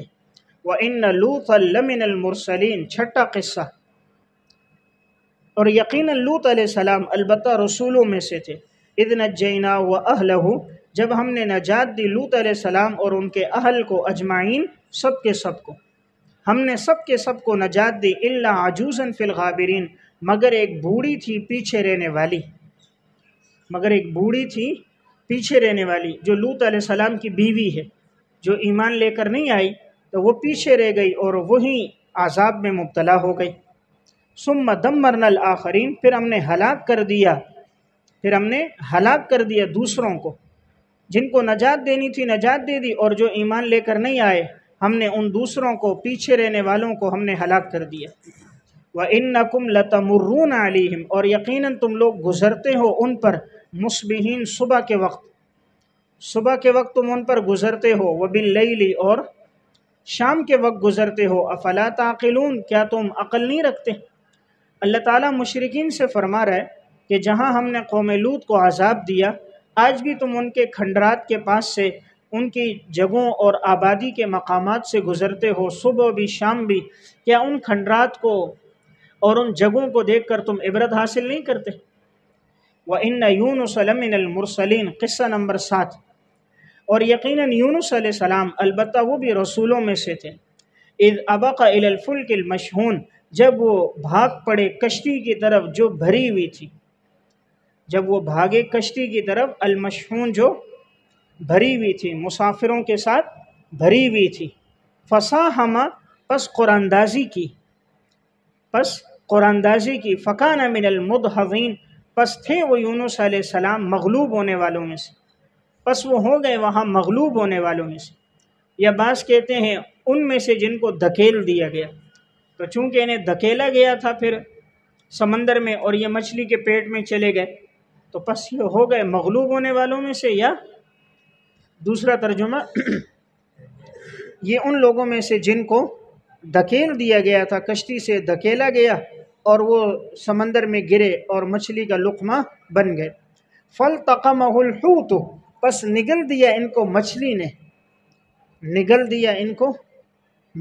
وَهُوَ مُلِيمٌ، درا حال ہے کہ وہ اپنے آپ پر ملامت کرنے والے تھے، درا حال ہے کہ وہ اپنے اوپر ملامت کرنے والے تھے۔ دیکھیں واقعہ یہ تھا، نوح علیہ السلام نے اپنی قوم کو بڑی دعوت دی، لیکن قوم کے لوگ پختہ ایمان لانے والے نہیں تھے، ابھی ایمان نہیں لائے، انہوں نے بڑا ڈرایا دھمکایا لیکن وہ لوگ ایمان نہیں لائے۔ تو ایک مرتبہ حضرت یونس علیہ السلام نے ان سے کہا کہ بھئی 3 دن کے اندر تم پر عذاب آنے والا ہے، اگر تم لوگ ایمان نہیں لاؤ گے، اتباع نہیں کرو گے، اللہ کا عذاب آئے گا۔ اب 1 دن 2 دن گزر گئے، تیسرا دن جب آنے لگا، حضرت یونس علیہ السلام سمجھے کہ شاید ابھی تک اللہ کا عذاب نہیں آ رہا، تو یہ لوگ یہ سمجھیں گے کہ معاذ اللہ پیغمبر نے جھوٹ بولا ہے، تو اس وقت جو جھوٹ بولتا تھا اس کو قتل کر دیا جاتا، سخت سزاؤں میں ڈال دیا جاتا۔ تو حضرت یونس علیہ السلام، اب اللہ کا حکم نہیں آیا تھا کہ تم یہ شہر چھوڑ کے چلے جاؤ، تو پیغمبر تھے، انہوں نے اپنے اجتہاد سے، اپنے سوچ و فکر سے اجتہاد کیا کہ مجھے یہ شہر اب چھوڑ دینا چاہیے، تو وہ وہاں سے نکل کر اب نکلنے کے لیے، شہر چھوڑنے کے لیے سمندر کے کنارے پہنچے تاکہ کشتی میں بیٹھ کر میں دوسرے شہر میں چلا جاؤں۔ تو جیسے کشتی میں بیٹھ گئے تو اب وہاں کشتی کے اندر اچانک ایسا ہوا، سمندر کی موجوں میں طغیانی آ گئی، تو کشتی ہلنے لگ گئی۔ کشتی والوں نے کہا لگتا ہے کوئی غلام اپنے آقا سے بھاگا ہوا ہے۔ تو جب کوئی غلام اس طرح بھاگ کر آتا ہے تو طوفان آتا ہے اور کشتی ہلتی ہے، ایسا آدمی ہم سے نکل جائے، کہیں ایسا نہ ہو اس کی وجہ سے ہم سب پانی میں ڈوب جائیں، تو ایسا آدمی نکل جائے۔ حضرت یونس علیہ السلام نے کہا وہ میں ہی ہوں، میں ہی بھاگ کر آیا ہوں، کہیں میری وجہ سے آ رہا ہوگا۔ لوگوں نے کہا نہیں، آپ تو نہیں ہو، آپ تو بڑے برگزیدہ آدمی ہو، نیک آدمی ہو، آپ نہیں ہو سکتے۔ تو پھر کسی نے کہا قرآن اندازی کرو۔ تو جب قرآن اندازی کی گئی تو نام نکلا حضرت یونس علیہ السلام کا۔ تو اللہ کی طرف سے آزمائش تھی، حضرت یونس علیہ السلام کا نام نکلا۔ دوبارہ انہوں نے کہا دوبارہ قرآن اندازی کرو، پھر قرآن اندازی کی، پھر نام یونس علیہ السلام کا نکلا۔ پھر کسی نے کہا بھئی یہ قرآن اندازی ٹھیک نہیں ہوئی، یہ تو نیک آدمی ہے، یہ کیسے بھاگ سکتے ہیں۔ تیسری دفعہ قرآن اندازی ہوئی، پھر نام یونس علیہ السلام کا نکلا۔ تو یونس علیہ السلام نے فرمایا کہ اب میں یہاں سے نکلتا ہوں۔ تو انہوں نے پانی میں چھلانگ لگائی تو اللہ تعالیٰ نے مچھلی کو حکم دے دیا، ایک بڑی مچھلی تھی، انہوں نے حضرت یونس علیہ السلام کو ایک لقمہ بنا کر اپنے پیٹ میں لے لیا۔ اب مچھلی کو چونکہ کھانے کا حکم نہیں تھا تو یونس علیہ السلام مچھلی کے پیٹ میں رہے ہیں 40 دن تک، اور وہاں وہ اللہ تعالیٰ کو یاد کرتے رہے اور لا الہ الا انت سبحانک انی کنت من الظالمین پڑھتے رہے، جیسا کہ آپ سورہ انبیاء میں تفصیل کے ساتھ پڑھ لو گے، آگے بھی بات آ رہی ہے، اللہ کو یاد کرتے رہے۔ تو اللہ تعالیٰ نے پھر 40 دن کے بعد وہ مچھلی ایک کنارے پر آئی اور اس نے یونس علیہ السلام کو باہر نگل دیا۔ تو اللہ تعالیٰ نے اب وہاں پر ایک بیلدار درخت اگا دیا کدو کا، تو چاہے وہ کدو کے اس پھل میں سے کھائیں۔ تو اب وہاں ساحل پر ایک بکری آتی تھی اور وہ آ کر ان کو دودھ دیتی، اور یونس علیہ السلام اس بکری کا دودھ پیتے، جو جسم میں کمزوری ہو گئی تھی کہ 40 دن تک مچھلی کے پیٹ میں تھے، تو وہ کمزوری دودھ پینے سے، اور اس طرح چونکہ جسم میں گرمائش ہو گئی تھی، تو کدو ایک ٹھنڈا جو ہے نا وہ ٹھنڈی سبزی ہے، تو اس کو ٹھنڈی سبزی کو کھاتے تھے جسم سے گرمائش ختم ہو جائے، اور ادھر طاقتور دودھ تھا وہ پیتے رہے، تو چند دنوں کے اندر صحت یاب ہو گئے۔ پھر یونس علیہ السلام جب اپنے قوم کے اندر لوٹ کر آئے تو قوم کے لوگوں نے پہچان لیا، بڑی قدر کی، بڑی عزت سے پیش آئے، ہاتھ پاؤں چوما اور تفصیلاً ایمان لے کر آ گئے۔ اب یونس علیہ السلام کی قوم نے جب عذاب کے آثار دیکھے تھے نا تیسرے دن، تو وہ سمجھے واقعی دیکھو عذاب آنے والا، پیغمبر چلا گیا، تو ابھی عذاب شروع نہیں ہوا تھا، وہ لوگ ایمان لے کر آ گئے، تو اللہ تعالیٰ نے ان کا ایمان قبول کر دیا۔ ورنہ تو اللہ تعالیٰ کا قانون ہے جو عذاب کو دیکھ کر ایمان لائے تو ان کا ایمان قبول نہیں ہوتا، لیکن قوم یونس جو تھی یا تو یہ عذاب کو دیکھنے سے پہلے ایمان لائی تھی، ابھی عذاب آیا نہیں تھا، صرف قرائن تھے، نشانی تھی، یہ لوگ سمجھ گئے، سب ایمان لے کر آگے۔ اور یہ نمبر 2 ان کا استثناء ہے، باقی اللہ نے کسی کا ایمان قبول نہیں کیا، لیکن یہ سارے لوگ صحرا میں جمع ہو کے رونا دھونا شروع کر دیا، اللہ سے بڑی معافی مانگی تو اللہ نے ان کا ایمان قبول کر دیا۔ تو اب یونس علیہ السلام پر یہ آزمائش اس وجہ سے آئی، ان کا مقام مرتبہ بلند تھا نا، تو انبیاء علیہ السلام کا درجہ بلند تھا، تو اب اللہ تعالیٰ کے حکم سے پہلے یونس علیہ السلام علاقے سے چلے گئے، یعنی اللہ تعالیٰ کی طرف سے حکم نہیں آیا تھا کہ تم یہ شہر چھوڑ کر جاؤ، ہجرت کرو۔ تو جن کا مقام بلند ہو ان کی اگر کوئی معمولی بات بھی ہو تو رب العالمین ان پر بھی ان کو تنبیہ کرتا ہے۔ تو انبیاء علیہ السلام کی اگر کوئی معمولی بات بھی ہو تو جب ان کا درجہ بلند تھا تو اللہ تعالیٰ اس معمولی چیز پر بھی ان کو تنبیہ فرماتا۔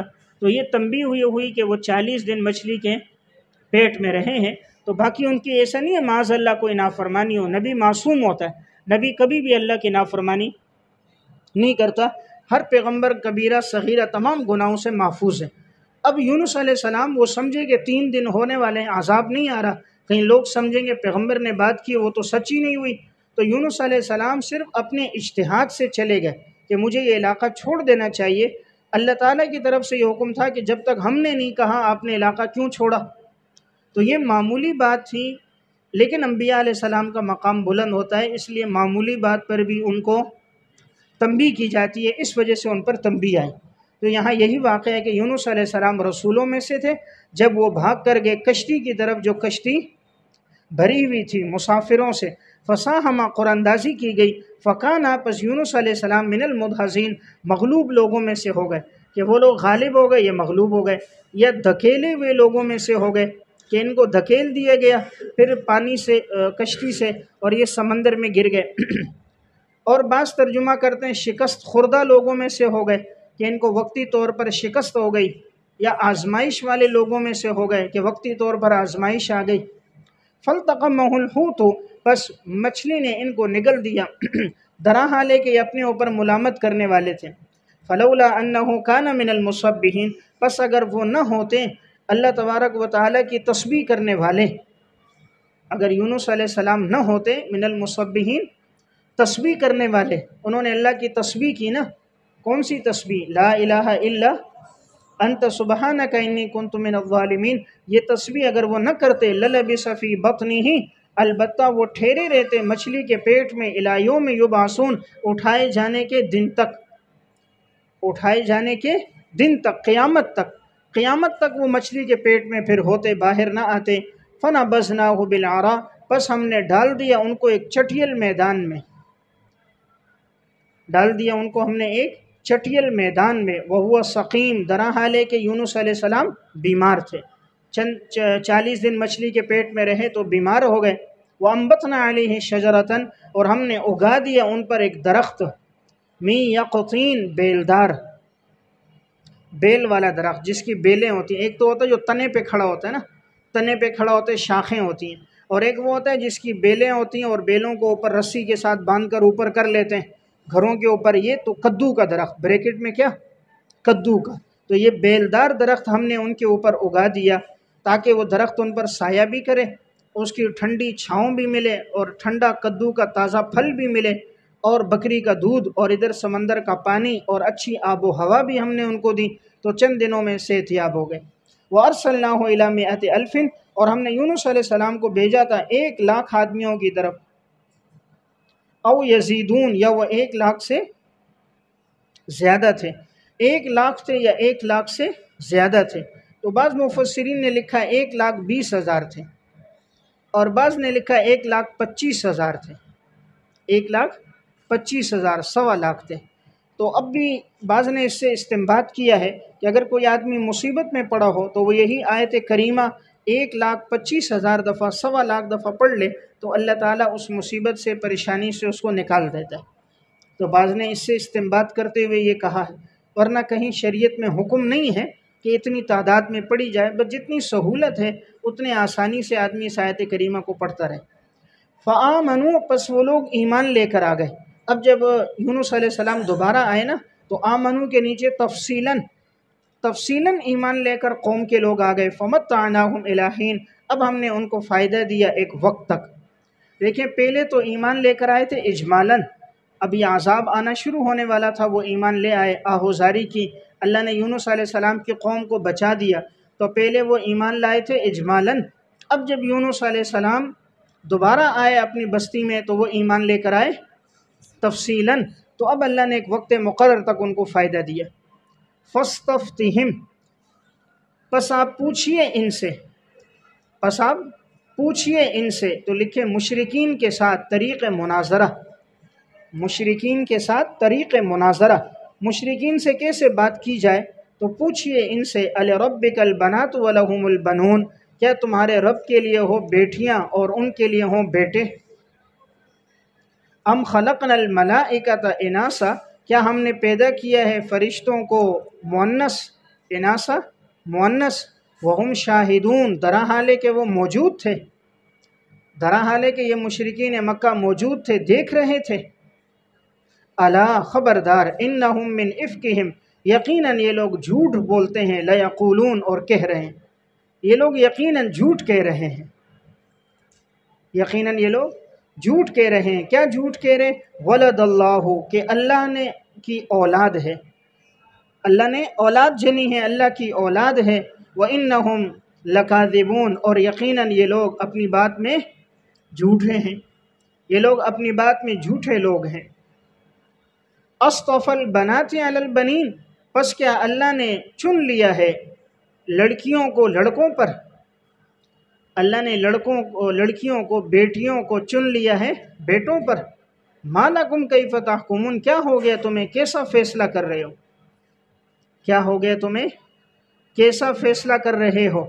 افلا تذکرون، پس کیا تم لوگ نصیحت حاصل نہیں کرتے ہو۔ نصیحت حاصل نہیں کرتے ہو؟ دیکھیں یہاں سے یہ آگے تک جو بات آ رہی ہے فاستفتہم سے لے کر، یہ مشرکین مکہ کا یہ اعتقاد تھا. وہ لوگ کہتے تھے فرشتے اللہ کی بیٹیاں ہیں. اب اللہ رب العزت ان پہ رد فرما رہے ہیں کہ بھئی تم کہتے ہو فرشتے اللہ کی بیٹیاں ہیں، تو تم لوگوں نے اپنے لیے تو بیٹے بنا دیے. مشرکین اپنے لیے بیٹے بناتے، بیٹی ہو جائے تو عار کی وجہ سے زندہ دفنا دیتے نا. تو اسی لیے قرآن میں وَإِذَا الْمَوْءُودَةُ سُئِلَتْ، زندہ درگور کی بھی بچی سے سوال ہوگا. وَإِذَا بُشِّرَ أَحَدُهُم بِالْأُنثىٰ ظَلَّ وَجْهُهُ مُسْوَدًّا وَهُوَ كَظِيمٌ. ان کو اگر خبر دو ان کے ہاں بچی کی پیدائش ہوئی ہے تو ان کا چہرہ غصے کی وجہ سے سیاہ ہو جاتا تھا، غصے کو پی رہے ہوتے تھے. اللہ تعالیٰ فرما رہے جب تم بیٹیوں کو برداشت نہیں کرتے اپنے لیے اور خدا کے لیے کیا کہہ رہے ہو کہ فرشتہ خدا کی بیٹیاں، تو جس کو تم اپنے لیے تسلیم نہیں کرتے اس کو تم نے خدا کے لیے تسلیم کر دیا. کیسا فیصلہ کر رہے ہو؟ اب جب ان سے پوچھا جاتا کہ اگر وہ بیٹیاں ہیں تو معاذ اللہ وہ ان کی مائیں کون ہیں، اور اللہ تعالیٰ کی معاذ اللہ بیوی کون ہے، تو اب آگے بات آ رہی ہے. وہ کہتے تھے کہ یہ جو جنات ہیں، جنات جو سردار ہیں، ان سرداروں کی جو بیٹیاں ہیں وہ ان فرشتوں کی مائیں ہیں. جنات میں جو سردار جنات ہیں تو ان سردار جنات کی جو بیٹیاں ہیں وہ بیٹیاں ان فرشتوں کی مائیں، یعنی فرشتے ان سے پیدا ہوئے. تو آگے بات آئے گی انہوں نے گویا اللہ تعالیٰ کا جنات کے ساتھ بھی رشتہ ٹھہرایا کہ معاذ اللہ کہ جنات کے سرداروں کی بیٹیاں اللہ کی بیویاں، اور جنات جو ہیں وہ اللہ کے سسرال والے، اور ادھر فرشتوں کو ان کی بیٹیاں بنا دیا. تو انہوں نے گویا جنات کا بھی رشتہ اللہ سے جوڑا سسرالی، اور فرشتوں کا بھی رشتہ جوڑا نسبی، کہ فرشتے بیٹیاں ہیں نسبی، اور جنات سسرالی رشتہ کہ جنات کے سرداروں کی بیٹیاں اللہ کے نکاح میں ہیں. تو اب اللہ تعالیٰ ان پر تین طرح سے رد فرما رہا ہے. ایک رد ہے مشاہداتی طور پہ، ایک رد ہے نقلی طور پر، اور ایک رد ہے عقلی طور پر. پہلے اللہ تعالیٰ نے مشاہداتی طور پہ رد کیا، مشاہدہ کہ بھئی تم کہتے ہو فرشتے اللہ کی بیٹیاں، کیا تم لوگ موجود تھے جب اللہ فرشتوں کو پیدا کر رہا تھا تو اللہ نے ان کو اپنی بیٹیاں بنایا، کیا تم اس وقت موجود تھے، دیکھ رہے تھے؟ مشاہدہ، کیا تم نے دیکھا ہے؟ تو اب انہوں نے دیکھا تو نہیں ہے، کوئی دلیل ہے نہیں ہے. پھر اللہ تعالیٰ نے دوسری نقلی دلیل کا مطالبہ کیا. تم جو کہتے ہو فرشتے اللہ کی بیٹیاں ہیں، کیا تمہارے پاس کوئی واضح دلیل ہے؟ کوئی قرآن کی آیت، پچھلے انبیاء علیہ السلام کی شریعتوں میں کوئی بات، کسی پیغمبر کا قول، کوئی واضح دلیل لے کر آؤ. وہ بھی نہیں ہے. پھر تیسری عقلی دلیل دی، عرفی دلیل، کہ تم خود بیٹیوں کا درجہ کم کرتے ہو، بیٹوں کا درجہ بڑھاتے ہو. تو اگر اللہ کے لیے اولاد ہوتی بھی بالفرض تو کیا ہوتے؟ بیٹے ہوتے. تو تم اپنے لیے بیٹے بنا رہے ہو اور اللہ کے لیے بیٹیاں بنا رہے ہو. کیسا فیصلہ کر رہے ہو؟ اولاد ہوتی بھی تو اللہ کے لیے اچھی اولاد ہوتی، تم نے اچھا اپنے لیے بنا دیا، برا اللہ کے لیے بنا دیا. اب ان کے پاس کیا دلیل تھی؟ فرشتے بیٹیاں، کہتے ہیں ملائکہ کا لفظ مؤنث ہے، آخر میں تا آ رہا ہے، تو جب یہ مؤنث ہے تو معلوم ہوا ملائکہ مؤنث ہے، تو آخر میں کیا آ رہا ہے؟ تا آ رہا ہے، تو تائے تانیث ہے، تو اس لیے پتہ چلتا ہے فرشتے کیا ہیں؟ مؤنث ہیں. تو اب دیکھیں اللہ تعالیٰ یہ فرما رہے ہیں فاستفتہم، پوچھئے ان سے، ان مشرکین مکہ سے، کیا تمہارے رب کے لیے بیٹیاں ہوں اور تمہارے لیے بیٹے ہیں؟ ام خلقنا الملائکۃ، کیا ہم نے جب فرشتوں کو پیدا کیا مؤنث، وہم شاہدون، درا حال ہے کہ وہ موجود تھے، دیکھ رہے تھے. تو یہ پہلا رد آیا، مشاہداتی طور پہ رد ہوا، کیا تم موجود تھے کہ ہم نے ان کو مؤنث پیدا کیا اس وقت؟ الا انہم، خبردار، یقیناً یہ لوگ جھوٹ بول رہے ہیں. کیا جھوٹ بول رہے ہیں؟ کہ ولد اللہ، کہ اللہ کی اولاد ہے، اللہ نے اولاد جنی ہے. وَإِنَّهُمْ لَكَاذِبُونَ، یقیناً یہ لوگ اس بات میں جھوٹے. پھر نمبر 2، اب دوسرا رد، اصطفى البنات علی البنین، کیا اللہ نے چن لیا ہے لڑکیوں کو لڑکوں پر، بیٹیوں کو بیٹوں پر؟ کیا ہو گیا تمہیں، کیسا فیصلہ کر رہے ہو؟ یعنی ایسا فیصلہ جو عرف کے بھی خلاف ہے، عقل کے بھی خلاف ہے، تم اپنے لیے نہیں کرتے ہو، اللہ کے لیے مان رہے ہو. افلا تذکرون، کیا نصیحت حاصل نہیں کرتے؟ ام لکم سلطان، اب یہاں سے دلیل نقلی، کیا تمہارے پاس ہے کوئی دلیل واضح، کوئی واضح دلیل ہے؟ فاتو بکتابکم، پس تم لے کر آؤ کوئی تحریر، کوئی پچھلی آسمانی کتابوں کی دلیل، ان کنتم صادقین، اگر تم لوگ اپنے دعوے میں سچے ہو. تو دیکھو تینوں طرح رد ہو گیا، نہ ان کے بعد دلیل نقلی ہے، نہ دلیل عقلی ہے، نہ دلیل مشاہدہ ہے، کچھ بھی نہیں۔ وَجَعَلُوا بَيْنَهُ، اور ان لوگوں نے ٹھہرا دیا اللہ کے ساتھ، بینہو ہو ضمیر اللہ کی طرف ہے، اللہ رب العزت کا، وَبَيْنَ الْجِنَّةِ نَصَبًا، اور جنات کے درمیان ٹھہرا دیا انہوں نے نصبا، رشتہ، بریکٹ میں سسرالی، سسرالی رشتہ ٹھہرا دیا، سسرالی رشتہ۔ دیکھیں استاذ ہے، دیکھیں تو انہوں نے ٹھہرا دیا اپنے اور اللہ کے درمیان اور جنات کے درمیان میں کیا ٹھہرا دیا؟ سسرالی رشتہ۔ سسرالی رشتہ میں نے عرض کر دیا، وہ کہتے تھے کہ جنات میں جو سردار ہیں نا، ان کی بیٹیاں ان فرشتوں کی کیا ہیں؟ مائیں۔ تو انہوں نے جنات کو اللہ کا سسرالی رشتہ ٹھہرا دیا کہ گویا وہ سسرال والے ہیں۔ وَلَقَدْ عَلِمَتِ الْجِنَّةُ، یقیناً یہ جنات جانتے ہیں، إِنَّهُمْ لَمُحْضَرُونَ، یقیناً یہ لوگ بھی حاضر کیے جائیں گے، یہ بھی جہنم میں حاضر کیے جائیں گے، گرفتار کیے جائیں گے جہنم میں۔ یقیناً جنات کو بھی پتہ ہے، جو سرکش جنات ہیں، کہ ہم نے جو گناہ کیے ہیں، شرک اور کفر کیا، ہمیں سزا ملے گی۔ اسی طرح ابلیس بھی جنات میں سے ہے نا، ابلیس بھی جنات میں سے ہے، اس کو بھی پتہ ہے میں نے جو کفر کیا، لوگوں کو گمراہ کیا، یقیناً مجھے کیا ملے گی؟ سزا ملے گی، تبھی اس نے قیامت تک کے لیے اللہ سے مہلت لیے۔ تو ان جنات کو، ابلیس کو حاضر کیا جائے گا جہنم میں۔ سبحان اللہ، پاک ہے اللہ کی ذات، عما یصفون، ان تمام چیزوں سے جو یہ مشرک لوگ بیان کرتے ہیں۔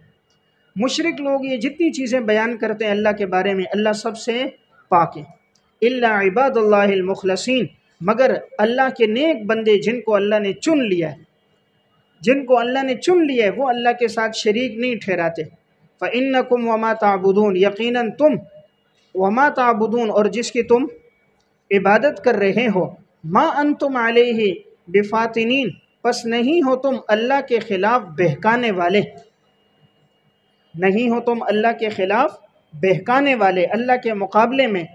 فرشتے کہہ رہے ہیں پس نہیں ہو تم لوگ کہ تم لوگ ہمیں اللہ کے مقابلے میں بہکا دو، اللہ کے مقابلے میں تم ہمیں گمراہ کر دو۔ فرشتے تو اللہ کے چنے ہوئے بندے نا، اللہ تعریف کر رہا ہے، تم نے فرشتوں کو میری بیٹیاں کہا، غلط کہا، وہ میری بیٹیاں نہیں، میرے بندے، اور وہ میرے چنے ہوئے بندے۔ الا من هو صال الجحیم، مگر وہ لوگ جو جہنم میں داخل ہوں، جو لوگ جہنم میں داخل ہوں گے وہ بہک جائیں گے وہ لوگ۔ فرشتے محفوظ ہیں، معصوم ہیں۔ وما منا الا له مقام معلوم، پس نہیں ہے ہم میں سے کوئی ایک مگر اس کا مرتبہ معلوم ہے۔ فرشتوں نے کہا نہیں ہے ہم میں سے کوئی ایک، تو عنوان حکایت قول ملائکہ، حکایت قول ملائکہ، ملائکہ کے قول کی حکایت ہے، نہیں ہے ہم میں سے کوئی ایک مگر اس کا مرتبہ معلوم ہے۔ ہر ایک فرشتے کا اللہ کے ہاں مرتبہ ہے۔ فرشتے کہتے ہیں وَإِنَّا لَنَحْنُ الصَّافُّونَ، یقیناً ہم تو جتنے بھی ہیں، ہم سارے صفوں میں، قطار میں، ہم جتنے لوگ ہیں ہم سب کے سب ایک قطار میں ہوتے ہیں۔ ماقبل میں بھی بات گزری، وَالصَّافَّاتِ صَفًّا میں، فرشتے اللہ کے سامنے قطار باندھے ہوئے ہیں، اللہ کے حکم کے انتظار میں، جو اللہ حکم دیتا ہے فوراً پورا کرتے ہیں۔ وَإِنَّا لَنَحْنُ الْمُسَبِّحُونَ، اور یقیناً ہم لوگ اللہ کی تسبیح بیان کرنے والے لوگ ہیں۔ وَإِن كَانُوا لَيَقُولُونَ، اور اگرچہ وہ لوگ بھی کہتے ہیں، اگرچہ وہ لوگ بھی کہتے ہیں، لو ان عندنا، مشرکین مکہ کی عہد شکنی، مشرکین مکہ کی عہد شکنی۔ دیکھیں یہ مشرک لوگ کہتے تھے کہ اگر ہمیں کوئی نصیحت آ جائے، کوئی کتاب نازل ہو، ہم لوگ اس کو مانیں گے، کوئی کتاب نازل ہو ہم مانیں گے، لیکن جب اللہ نے قرآن نازل کیا تو ان لوگوں نے انکار کر دیا۔ یہ لوگ کہتے تھے لو ان عندنا ذکر من الاولین، کاش کہ ہمارے پاس ہوتی کوئی نصیحت پہلے والے لوگوں کی، جس طرح پہلے والے لوگوں کے بعد نصیحت اور کتاب ہوتی تھی، کاش ہمارے پاس بھی کوئی نصیحت اور کتاب ہو۔ لَكُنَّا عِبَادَ اللَّهِ الْمُخْلَصِينَ، البتہ ہم ہو جائیں گے اللہ کے وہ بندے جن کو چنا گیا ہے۔ یعنی یہ لوگ خود کہتے تھے کہ اگر کوئی نصیحت کی بات ہو تو ہم اس کو مانیں گے، ایمان لائیں گے۔ فَكَفَرُوا بِهِ، پس ان لوگوں نے کفر کیا اس کے ساتھ۔ نیچے لکھیں ذکر، وہی جو پیچھے بات گزری نا، ذکر، وہ کتاب جو اللہ نے ان پر کتاب نازل کی تھی، پس ان لوگوں نے اس کتاب کا کفر کیا، انکار کیا۔ فَسَوْفَ يَعْلَمُونَ، عن قریب وہ لوگ جان لیں گے۔ وَلَقَدْ سَبَقَتْ كَلِمَتُنَا بشارت، البتہ یقیناً گزر چکی ہے ہماری بات، ہماری بات گزر چکی ہے ہمارے بندوں کے بارے میں جن کو ہم نے رسول بنا کر بھیجا، ہو چکی ہے ہماری بات۔ کلمتنا کے نیچے لوح محفوظ، اللہ کی طرف سے یہ بات طے ہو چکی ہے پہلے سے کہ جو اللہ کے نیک بندے ہیں، رسول ہیں، انہم لہم المنصورون، یقیناً انہی کی مدد کی جائے گی۔ اللہ کی طرف سے یہ بات لوح محفوظ میں طے ہو چکی ہے کہ اللہ تعالیٰ اپنے ان بندوں کی، رسولوں کی مدد کرے گا۔ یقیناً لہم المنصورون، انہی کی مدد کی جائے گی، انہی کی مدد کی جائے گی۔ وَإِنَّ جُنْدَنَا لَهُمُ الْغَالِبُونَ، اور یقیناً ہمارے لشکر ہی غالب ہوں گے، ہمارے لشکر ہی غالب ہوں گے۔ تو انبیاء علیہ السلام کے ساتھ اللہ کی نصرت اور مدد ہوتی ہے، اس لیے حقیقت میں اللہ غلبہ انہی کو دیتا ہے۔ وقتی طور پر اگر کہیں شکست ہو جائے لیکن غلبہ حقیقت میں ان کا ہوتا ہے۔ یہ نمبر 2، انبیاء علیہ السلام کو ہمیشہ اللہ دلائل کی روشنی میں کبھی بھی کوئی باطل نبی پہ غالب نہیں آ سکتا، اہل حق پہ غالب نہیں آ سکتا۔ اللہ دلائل میں اور مناظرہ اور قوت میں اللہ تعالی ہمیشہ ان کو غالب رکھتا ہے۔ باطل کے بعد دلائل نہیں ہوتے، معجزات نہیں ہوتے، اللہ ایمان والوں کو غلبہ دیتا ہے۔